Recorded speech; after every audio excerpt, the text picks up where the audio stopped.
For the last 2 weeks, one of the things that we were beginning to see, I think, was the breaking away of Japan or the Japanese archipelago, right, from the rest of East Asia, China and Korea. Whereas China and Korea seem to begin to coalesce around, kind of like a increasingly sort of intense diplomatic or state level relationships that became represented by the gift giving in the tribute missions that were sent mutually, as well as the adoption and intensification of cultural adoption, including things like language, textiles, clothing, the list goes on. And The Royal Tailor, the film, really is sort of a portrayal of that sort of intense relationship, right? We don't really have the same thing happening in Japan, okay? What is interesting is, of course, when the climate changed in the 13th century onwards, where weather started to become cooler and cooler over time, after a 500-year period of increasing sort of warm weather, that sort of environmental change that we talked about almost 3 or 4 weeks ago created a set of circumstances in Central Asia that led to the rise of the Mongols, right? So in their effort to survive, they began sort of attacking a lot of different cultures that they could get to by land, including China and Korea. And at the same time, they also tried to reach over to Japan by the end of the 13th century to see if they could, sort of conquer the Japanese archipelago. That became the very first point in history where Japan saw those who were coming across the Sea of Japan as basically a potential threat. Prior to that point in time, you really didn't have that happening, okay? So as much as China was reaching out to Japan, and Korea and Japan had all sorts of intense interactions, as we saw in the asynchronous exercise on Gaia and Tune, right? The Korean exhibition, okay, of the first millennium AD, and how there was a lot of cultural exchange going on. By the end of the 13th century, Japan was starting to see East Asia, or the landmass, continental landmass of Asia, and anyone coming across that landmass as really being a potential threat, okay? And that notion of the shift in its perspective of the people from continental Asia continued all the way through into the early 15th century and then into the 16th and 17th centuries, okay? So much so that East Asia began to shift in terms of its regional sort of trajectory. Prior to this, you had about almost 4 millennia of East Asia, right, primarily China, Japan, and Korea, sort of coalescing and sort of, building itself up as a regional sphere, right, the sphere of East Asia, with China very often taking the cultural lead. But all these 3 different cultures of Japan, Korea, and China actually working together, right, in mutual codependency and so on and so forth, okay? From the 15th century onwards, that kind of changed, okay? First, Japan started to move away and become increasingly isolated. And then what ended up happening is, and we'll look at it in some detail today, China becomes landward looking from the 15th century onwards. Even though its capital has always been located up in the north, in the central Chinese plains, and so therefore to some extent you could say it's always been land-based, it always had a very strong maritime outlook and international outlook. But for some reason, round about the 15th century, China decided that it would not do that anymore, and then just became inwardly focused and very landward looking, right? So much so that Korea and China continued to draw closer to each other because they had a common land boundary and they could cross over to each other's territories very easily across the northern half of the Korean peninsula, right? So you had land routes that operated across these 2 spaces. But for Japan, because China became landward looking, Japan then became increasingly isolated as well. And you can actually see Japan developing a very unique culture from the 15th century onwards that resulted in the Tokugawa shogunate, for example, developing in the 16th century, the decline of the role of the emperor as the head of state, right, in Japanese history, and the development of a very unique Japanese culture, which by the 19th century, when the Europeans and the US in particular shows up in the middle of the 19th century in Japan, Japan kind of looks very unique from the rest of East Asia. Okay, so that's something to think about, right? The implications of today's class and even in the last 2 weeks really is about what sets the historical precedence of what we see East Asia today, okay? The other thing that happens, of course, is that by the early 16th century, guess what? These Europeans show up, right? Okay, and in the historical text that we looked at last week for class discussion, some of you may have read something that said the red-haired barbarian, which in Chinese is Hong Mao, okay, which basically means Caucasian. Okay, so by the 16th century, these red-haired people show up. So people like you who have, kind of blondish, red hair, okay, show up in the East Asian sphere, all right? And that really does change the entire global calculus for East Asia. Prior to that point, the furthest that they were aware of, although they were still aware of Europe, but Europeans did not really come to East Asia. Marco Polo is a very unique example, but he was not the norm, right? But by the 16th century, the Europeans have already discovered the New World and also circumnavigated the globe across the Pacific. The Portuguese, on the other hand, circumnavigated the globe in a eastward direction from Europe across the Cape of Good Hope and the Indian Ocean and arrived in Southeast Asia and then on to China. And so the entire globe is basically connected, okay? And so what we then have is what is effectively a changed world, all right? Where the new world and the old worlds are now connected in a very intricate manner. And so that does change how East Asia operates, especially when China, Japan, and Korea are on the Asia-Pacific rim, okay? So if they were in the middle of nowhere in Central Asia, that might have been slightly different, and that could have delayed things, but the fact that they were on the coastline of the Pacific, of the Asian landmass on the east side meant that, they were in contact with the Europeans as they arrived, okay? So what was happening here in the 15th century? So the last lecture, we kind of ended on this slide where we talked about the Ming policies and the seagoing voyages from about 1390 onwards for about 40 years. China had a total of 7 major voyages. They had these huge fleets that went out into the Indian Ocean, went as far as the east coast of Africa, and so on and so forth. Very sort of proactive kind of policy, right? Even though the Ming dynasty from 1370 was trying to reduce the amount of private trade that the Chinese were engaging in abroad.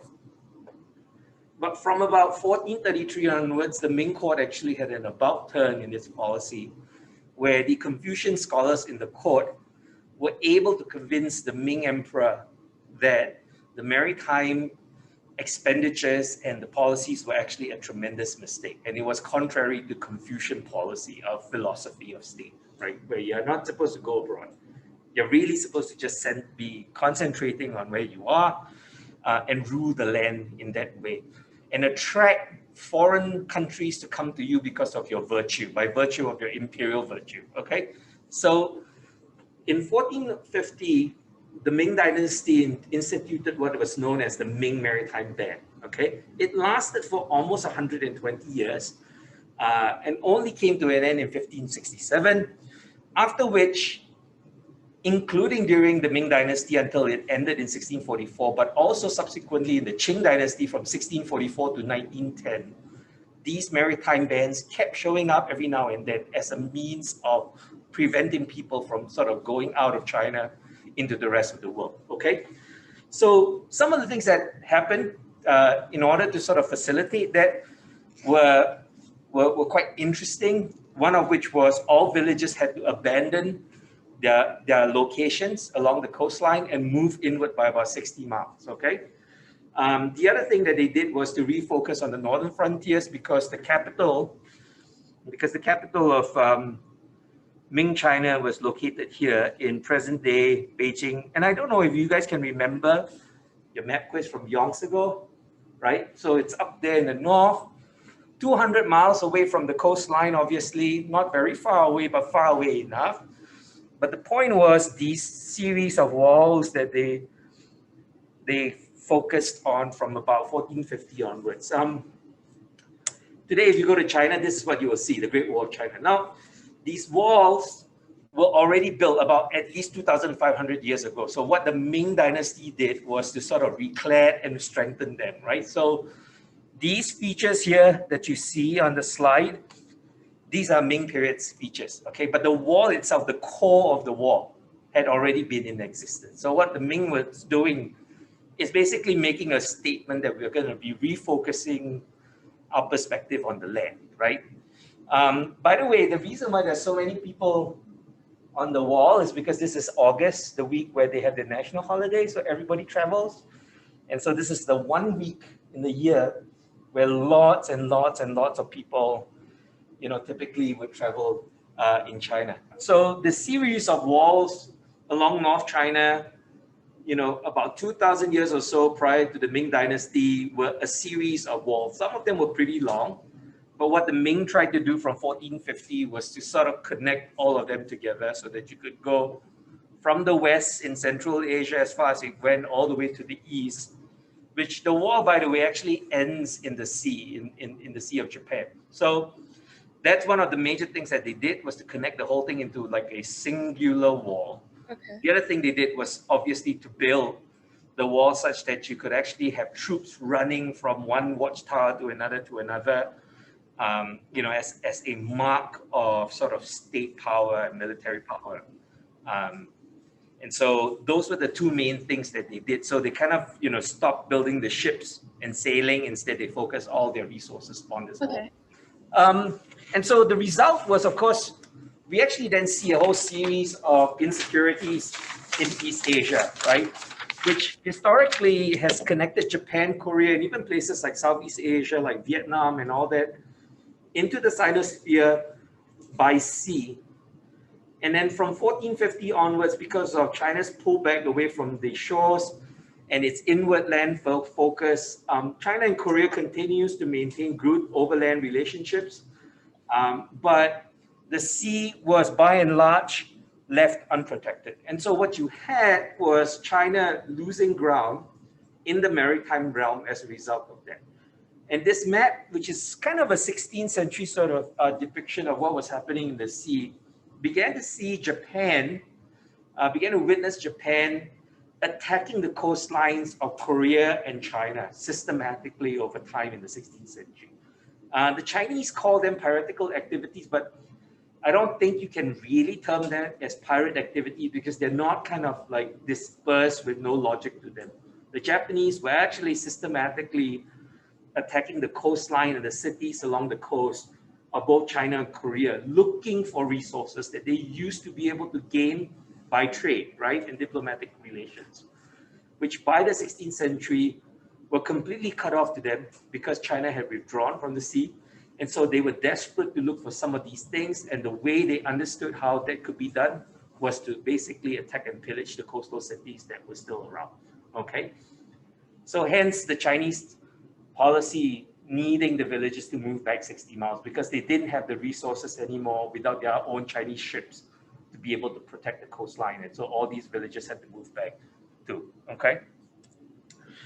At the same time as that was happening, the maritime ban forced the coastal Chinese people who were not going to be moving 60 miles backwards by choice to make one very critical decision, and that was to move to another location where they could continue their maritime activity. So these are South coastal people along China who had lived in the villages and cities along the coastline and the port cities for many, many hundreds of years, right?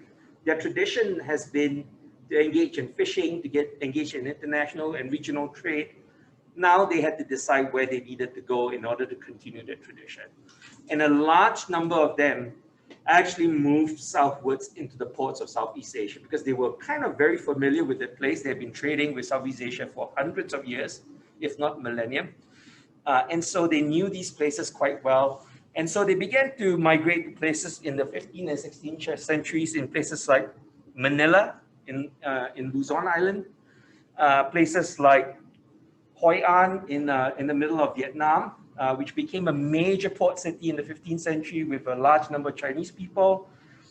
Ayutthaya, which later became Bangkok, today's Bangkok in Thailand, has a large number of Chinese because of this as well. Brunei, in the 14th century, became a port city. During this period, saw more and more Chinese arrive. Places like Batavia, Surabaya on the north coast of Java, and of course Malacca and the Malay Peninsula. All of these saw a phenomenal increase in Chinese populations because of the Ming Ban, okay? And what is really interesting is, the key is not the trade, right? So the Chinese texts always talk about clandestine trade during this time. The Chinese were doing smuggling and all that sort of thing. That's the easy part, all right? The smuggling trade along the coast is the easy thing. What these coastal Chinese people were really particularly concerned about in terms of their economic viability was the production of the immediate hinterland behind the coastline. So for about 600 years, they were able to do things like produce ceramics, for example, grow food, right? And then export it out into places like Southeast Asia, Japan, Korea, India even. The connection of the hinterland economies with the coastal port cities and then the trade out into the external world was an important link. The ban basically cut off that line that allowed for the immediate hinterland of coastal China to be able to produce and trade into the rest of the world. So as they moved down from the coastline to Southeast Asia, they brought along with them their production methods, right? So ceramics is a good example of this. So in Thailand, for example, and this is a Thai kiln that a team excavated about 5 years ago, which I was responsible for. The Thais have already been producing these kind of high-fired ceramics with these kilns since about the 12th century AD. Okay, so they already have the technical knowledge. What they didn't have were the know-how for things like the glazes, for example. They made Chinese ceramics look like Chinese ceramics, right? So like the blue and white ceramics, for example, and also the green celadon ware that was very, very well known in the 14th century in coastal China. So the Chinese migration brought these recipes and technical knowledge with them, so much so that by the 16th century, the Vietnamese kilns were known for producing these blue and white things that kind of look like the Chinese items, but somewhat different. Yeah, so that's one interesting cultural adaptation. The other one would be the Thai celadon ceramics, which have a stronger sort of blue color to the greenish Chinese celadon glaze, but is similar enough that you could see the similarities between the two.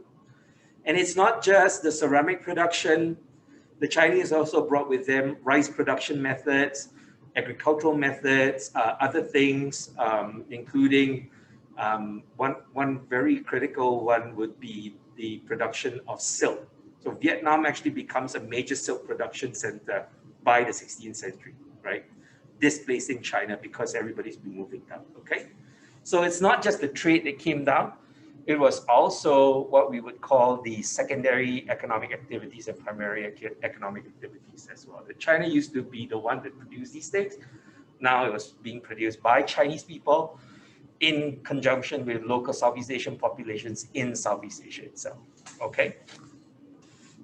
Okay, so what we see then, I think in East Asia from the 15th and 16th century onwards is two systems of economic exchange occurring.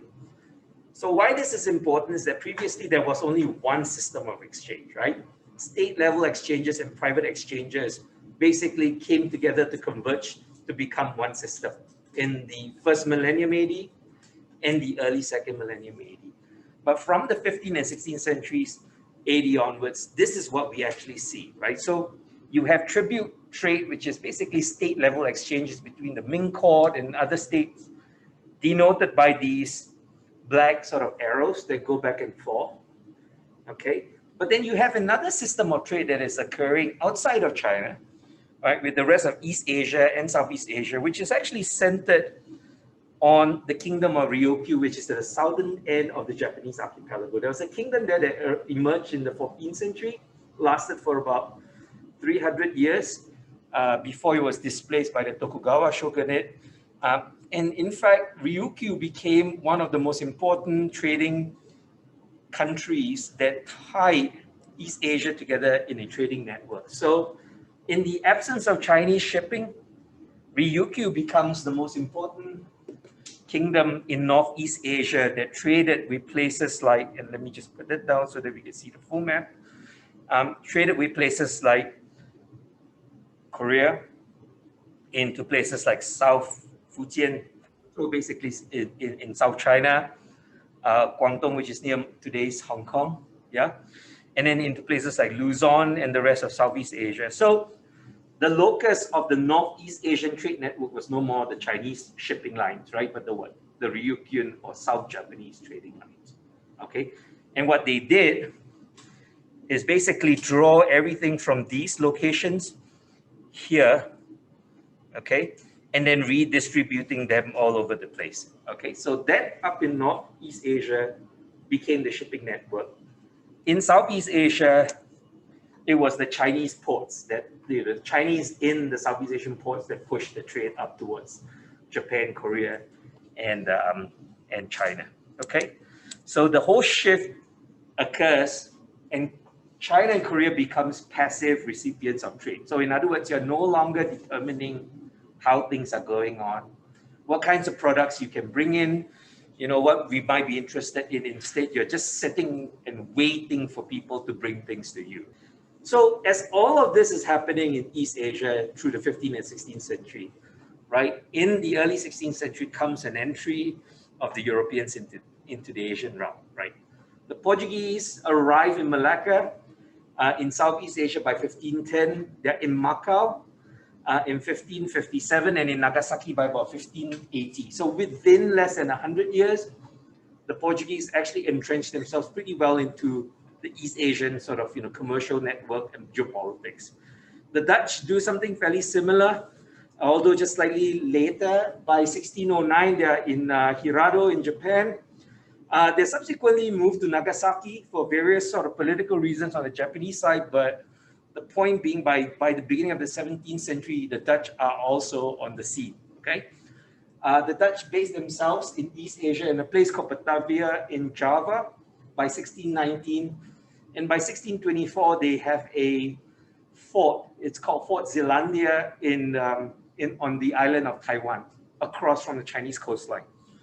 The Spaniards arrived in the Spice Islands on the eastern half of the Indonesian archipelago. In 1519, they reached northern Philippines by 1521. And by 1621, they've reached Japan as well, right? So all of that is to say that the Europeans are beginning to become major players in East Asia by the late 16th and early 17th centuries. And they're not the only people. Of course, they're the English as well. The Danes actually do show up in Europe as well, in East Asia. The Swedes have their own East India trading company. And so all these different European countries actually are involved in trade in East Asia by the 17th century. All right, this is actually very important development. And importantly, they introduced the New World and Europe directly to East Asia, both in terms of supply. Silver from Mexico, for example, becomes a very important commodity that's shipped across the Pacific to China, Japan, and to Korea. At the same time, Europe producing its products. This is where you are starting to have the beginnings of mass production and then industrialization by the 17th century in England begins to feature their products in East Asia in a very, very large way, okay? So these are very, very important developments. So a couple of maps just to show you what was going on, okay? Does anybody know what the Cantino planosphere is about? Well, I mean, this is the name of the map, but does anybody know what does the Treaty of Tordesillas is referring to? Anyone? No, it's not World War I. Is this? It was signed in 1497, if I'm not wrong. Is it just like what sounds wrong, but what different nations owned? Okay, so which two nations are we talking about here? Probably Spain and Portugal. Right, so the Treaty of Tordesillas at the end of the 15th century was initiated by the papacy. And what it was really referring to was this line here, okay? Where the Pope drew a line in the middle of nowhere. By the way, that's the Atlantic Ocean, yeah, okay? And said anything that fell east of that line belonged to the Portuguese crown, right? They were at will to conquer, to colonize, to proselytize, and so on and so forth. Anything that is west of that line, so the line west of that line, belonged to the Spanish crown, okay? That line shifted a little bit because then the Portuguese went, hang on, the line was drawn wrongly because part of Brazil, which they had already colonized by then, actually was west of the original line of the Treaty of Tordesillas. So the papacy kind of moved it a little bit towards the east. So, a little bit towards the west so that Brazil could fall under Portuguese control, okay? So, but that's what this map is about. It's a depiction of that line that was drawn, yeah. So they already knew the world was round at this point. They did not know the world, well, okay, wait. They knew the world was spherical, but they didn't know what was lying west of the New World, right? The American continents at this juncture. But wouldn't they just assume that to the west they'll eventually come back into what's the east? So when Christopher Columbus was trying to go, westward across the Atlantic Ocean, his theory was that the world was round, right, per Galileo Galilei. And he was proven correct. He was not expecting to find the American continents. He was expecting to show up actually in India or Southeast Asia. Right. And then instead, they actually landed obviously in the New World, right? They landed in the West Indies.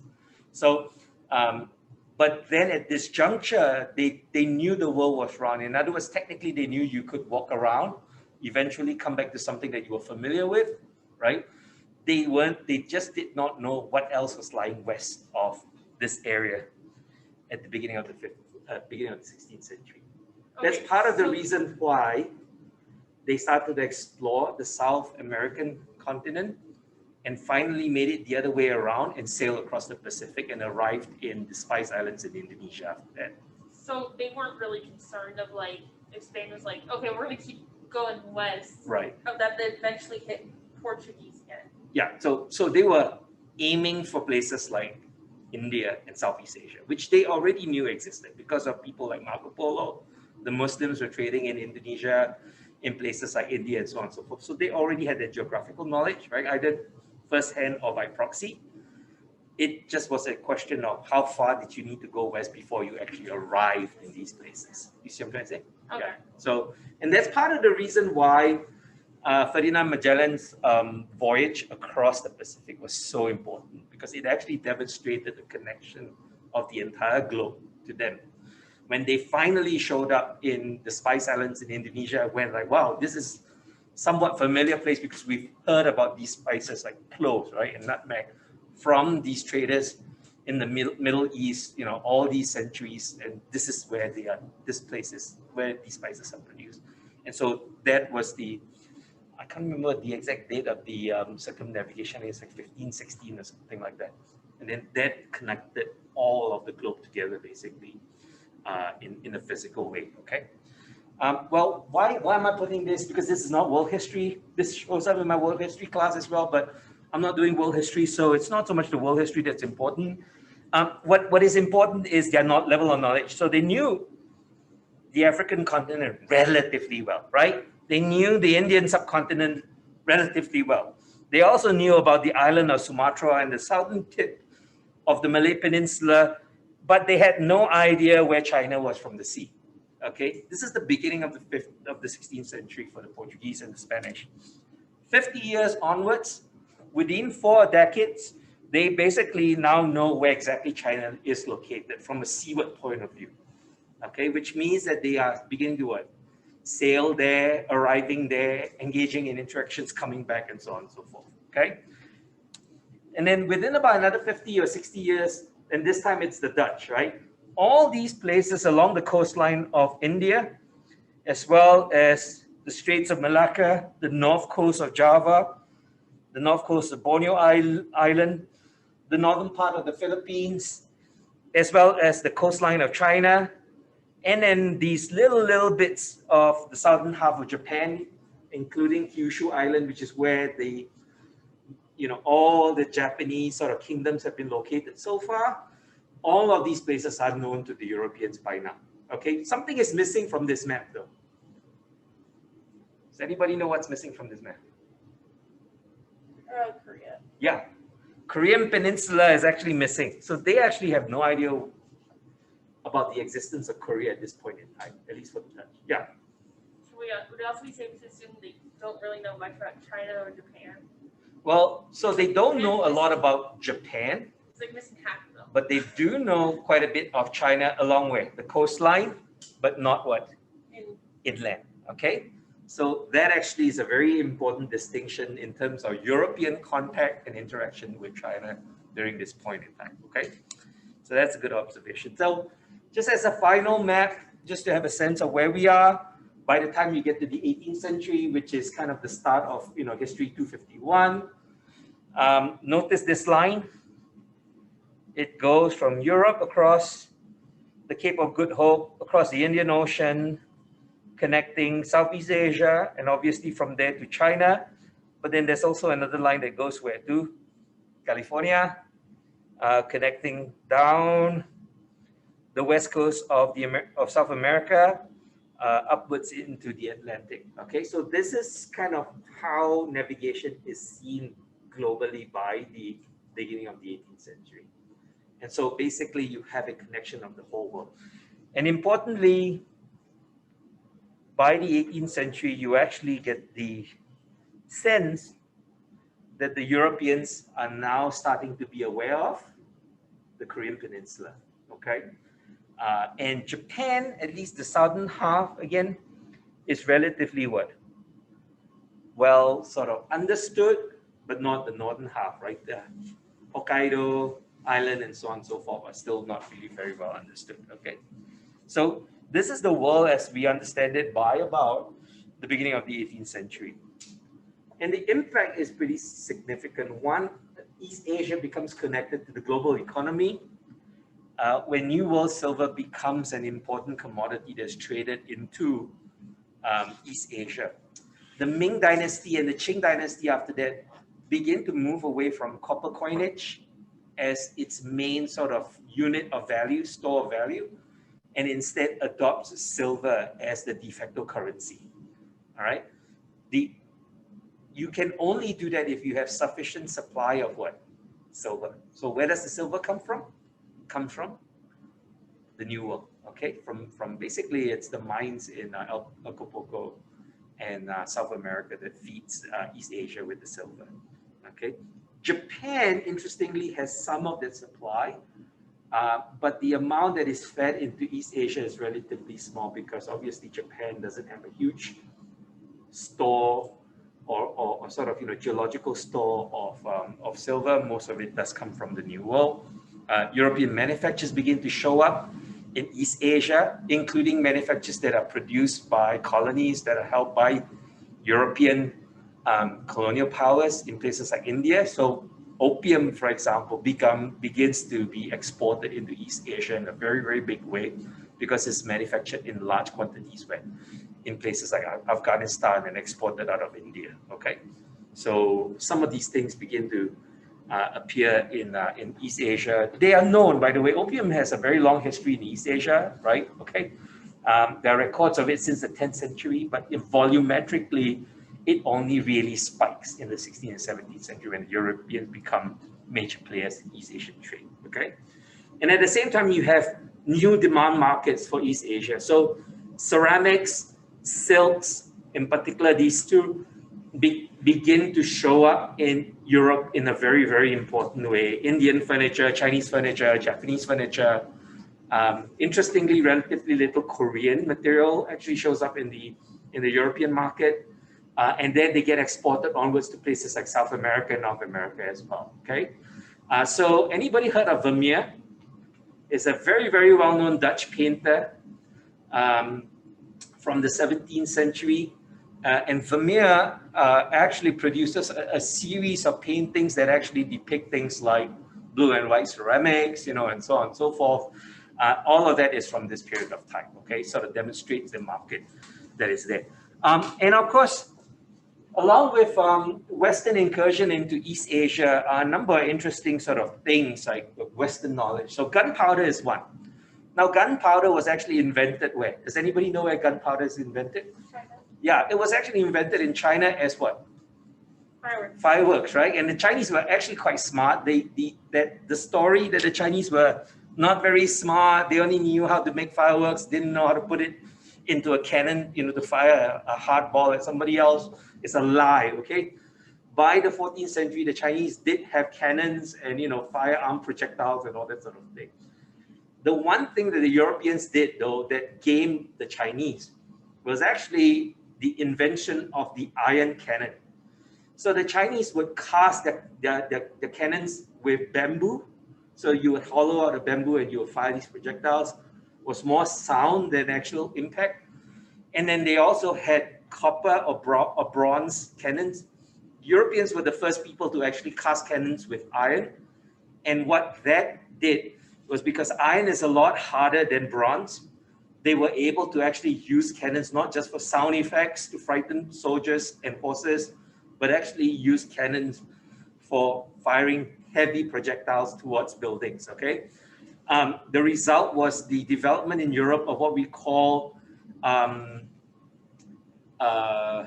fortification warfare, where your castle is no longer built with walls that are about this narrow, right, with stone blocks, but they were like 20 feet deep, okay? And they weren't very high anymore. You never had watchtowers anymore in Europe by about the 17th century. All the forts were relatively what? Low. Why? Because you wanted the cannonballs to go over the fort, right? But if there's any cannonball that hits the wall of a fort, you want the wall of the fort to be so thick that the cannonballs actually had absolutely no effect on it, okay? So those sorts of developments, basically the Europeans were able to do much better than the Chinese. And the result was they were also able to put cannons onto ships, which the Chinese had cannons, but again, it was just for sound effects, right? The Europeans were the first people to actually make cannons, lethal armaments on vessels themselves, okay? So some things like this began to show up in East Asia. The Europeans in particular, those who were working for the papacy, the Jesuits in particular, had a deep knowledge of science.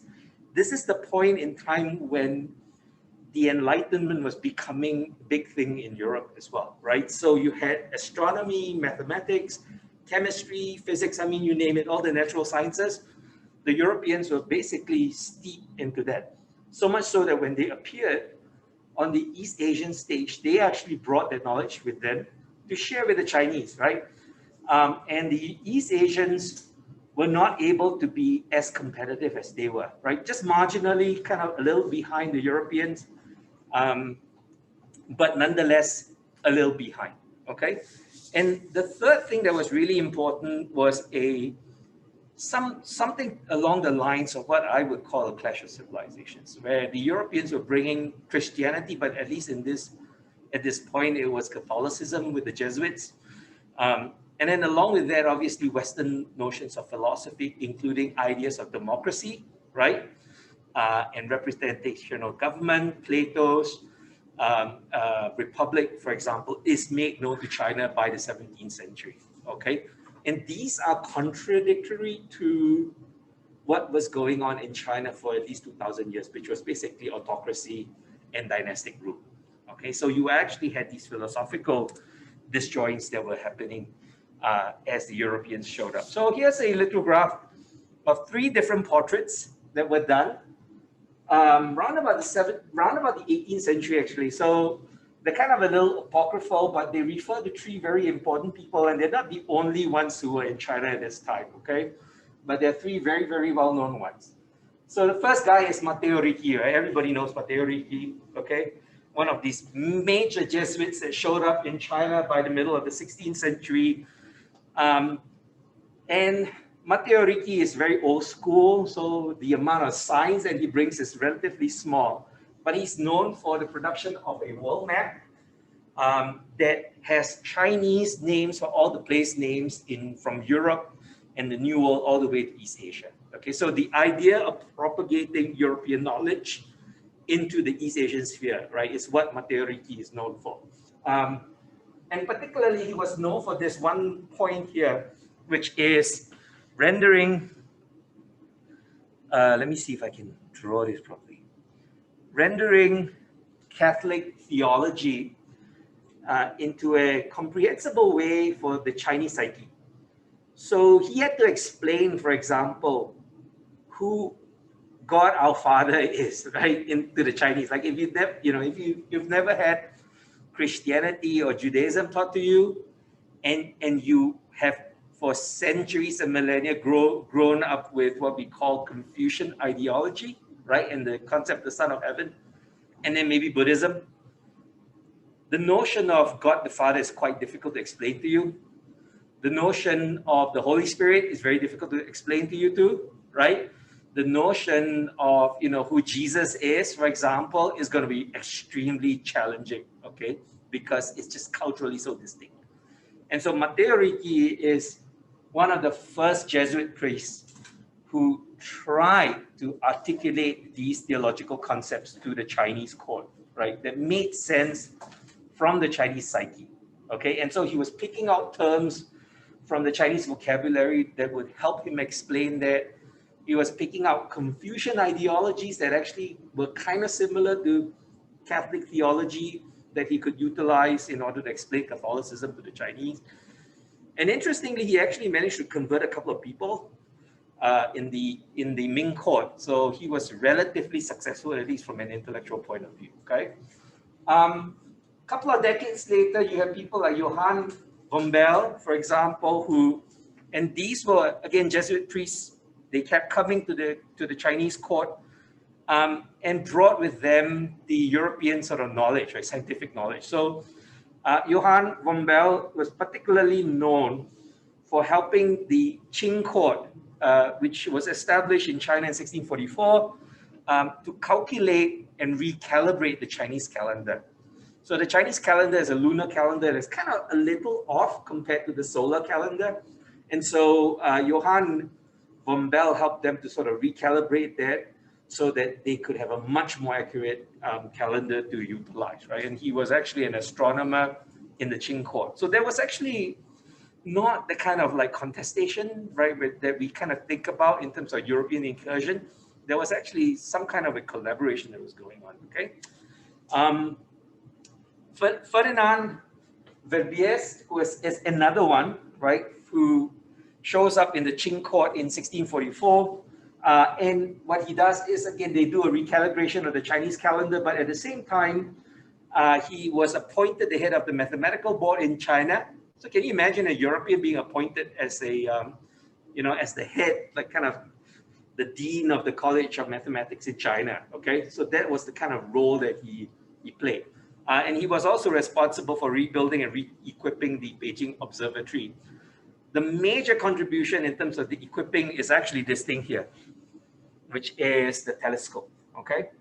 And so for them, one of the biggest things that he did was actually bring in glass lenses that were made in India under Portuguese supervision and then exported to China.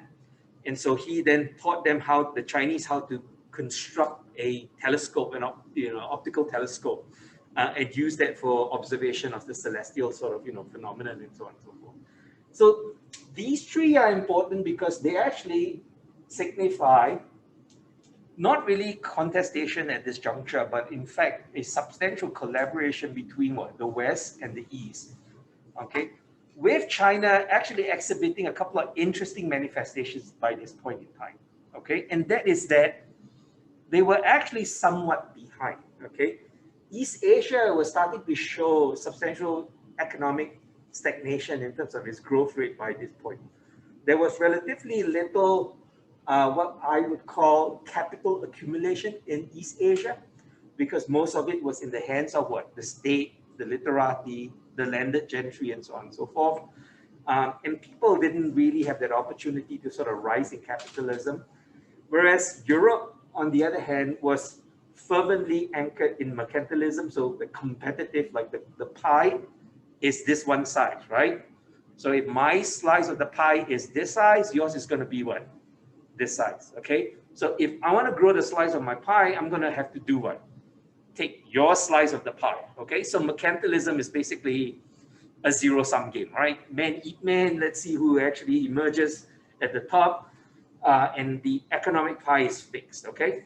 Along the road by about the 17th and 18th century, capitalism, John Adams' capitalism all sort of begin to be developed as philosophies of economy, where the argument is that, you know, you need to let the economy have an invisible hand to operate because that's the best way for the economy to develop, right? And so along with that was opportunities for people to make money, capital accumulation.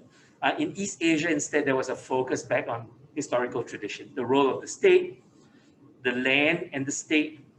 What was the role of the people in producing economically so that the state could do well and prosper? It was never about capital accumulation, okay? And so because of that, you had economic stagnation by the 17th century in East Asia. And of course, in Europe, along with mercantilism and capitalism was the thirst for knowledge. The age of enlightenment, the scientific revolution that eventually led to industrialization was a big deal from an economic point of view. And then along with that was globalization, capitalism, and imperialism. And so what we get by the 17th century is what we usually call in history, there's a term for it. We call it the Great Divergence, where Europe is pulling ahead, and that pulling ahead begins to gather steam, whereas in East Asia, it begins to what? Diverge and begin to sort of start to stagnate and somewhat slow down, okay? So at the threshold of the 18th century, a couple of things happen. One, the scene is set for a clash of civilizations between the East and the West. Does not occur for at least about another 100 years, but nonetheless, it's all set by this point in time, okay? And then the critical issues that frame the modern era are also set in place. Philosophical differences in terms of political philosophy. Now, whether you like it or not, the West is marked by two things, right? One, the notion of the nation state, and number two, of what we call popular democracy, okay? That comes out of the Enlightenment period. And in East Asia, that does not happen, okay? The other one is a theological one, where even though we are in a secular sort of world today, modern Western civilization is primarily driven by Judeo-Christian values. And in East Asia, that is basically not what's driving, right? Asian sort of, values, right? So all of that is set by the threshold of the 18th century, so much so that as interaction increases, those sorts of clashes become increasingly intense. Interestingly, within the East Asian sphere, a couple of things have become obvious by this point.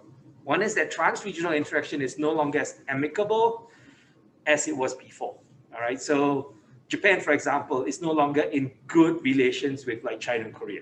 Okay, and China, for example, is not in good sort of economic relations with the rest of Asia, like Southeast Asia, even its immediate regional neighbor, because it's become inward looking, right?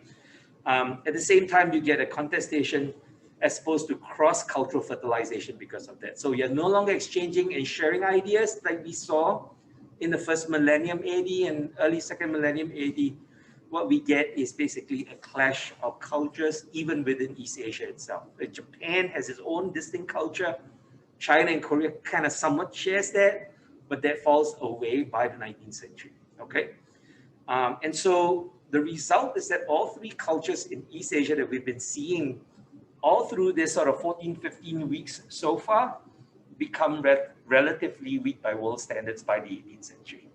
So that by the 19th century, East Asia actually goes through what we call a crisis of confidence, when the Europeans really begin to exert significant pressure on them. Particularly, I think China, not so much Korea, but China and Japan, I think, go through that quite a bit by the 19th century. Okay, so that's all I have for you up to this juncture. And I just want to take about 5 minutes just to sort of wrap everything up. So I just wanted to mention a couple of thematic things that we've looked at, just to recap some of the things that we've been thinking about, okay? In this period, was philosophy still like really important, or is this more when religion was seen as more important? Because I know that in Europe, uh, religion was like basically how they ran the country. So by this juncture, I would say that philosophy had sort of not so much decline in importance, but it's no longer the primary driving force in terms of social intellectualism in East Asia, right? Because all of that has been set in the first millennium AD and into the second millennium AD. By this juncture, really what we're looking at is the notion of looking back to historical tradition as the orthodoxy of social philosophy, right? So Confucianism becomes continually entrenched and more entrenched in Chinese culture and Korean culture. In Japan, Buddhism and state patronage of Buddhism in particular becomes increasingly important, right, as a social philosophy. And so everybody has to fall in line in terms of the hierarchical structure in that regard. So if you think about that, those are actually pretty well set by the time we got to the first millennium AD, right? So at least about, 800 years prior to the 17th century, if not more. But they become the orthodoxy of society during this period of time, right? And there's no sort of proactive sort of, like revision or re-envisaging or prodding even the traditional tenets and so on and so forth. You don't really see that happening in East Asia during this period of time. Okay, so hopefully that answers that question. There's another one that Damien had, which is, do you think that there was one philosophy that worked best for the Chinese, or do you think it's a combination? It's really interesting because I think when you look at the pre-modern era, when technological advancement was not at the pace that you see by the 18th century with the scientific revolution in the West and industrialization and all that sort of thing. In some ways, it didn't really matter if the philosophy was Confucian and it kind of stayed static to a large extent, right? Because your context has not changed. But once your context changes, and particularly with scientific knowledge coming in, and the rate at which it advanced by the 18th century, then the question became, do you need to sort of include some kind of other type of philosophy from somewhere else to enhance what you already have? So I just want to take 5 minutes just to finish up here. And really just think about some of the things, right? So the regions of study that we looked at over the whole of this semester, Northeast Asia being sort of a geographical zone that is subdivided into quite a number of different ones, right?